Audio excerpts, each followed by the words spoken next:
Latest updates ఎప్పటికప్పుడు పొందడానికి studio one plus WhatsApp channel ని ఫాలో అవ్వండి. లింక్ డిస్క్రిప్షన్ లో ఉంది. ఉగాది అంటే తెలుగు సంవత్సరాది అని చెప్పొచ్చు. సాధారణంగా జనవరి 1న న్యూ ఇయర్ అని చెప్తారు. కానీ తెలుగు వారికి అసలైన కొత్త సంవత్సరం ఉగాది నుండే ప్రారంభం.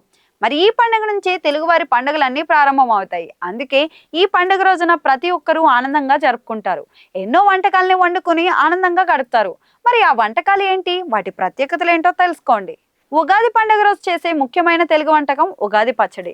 సంవత్సరం మొత్తంలో వచ్చే ఆనందాలు, బాధలు, ఇతర భావాలకి ప్రతీకగా ఈ ఉగాది పచ్చడిని చేసుకుంటాం. పేరుకు పచ్చడి, కానీ దీన్ని చాలా మంది పానకంలా చేసుకుంటారు. 6 రుచుల కలయికతో ఈ వంటకాన్ని తయారు చేస్తారు. తయారు చేయడం కూడా చాలా ఈజీ.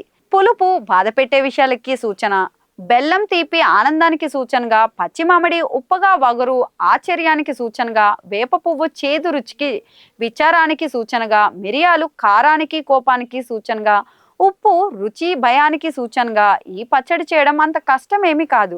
అన్ని పదార్థాలు ఉంటే ఈజీగా చేసేయచ్చు. ముందుగా చింతపండులో నీటిని నానబెట్టండి. తర్వాత అందులో మీకు చెప్పిన పదార్థాలంటిని ఒక్కో స్పూన్ చప్పున వేస్తూ కలపండి. తీయగా ఉండాలనుకుంటే కాస్త బెల్లాన్ని కాస్త ఎక్కువగా కలపండి. మిగతా పదార్థాలు తక్కువ మోతాదులోనే కలపండి.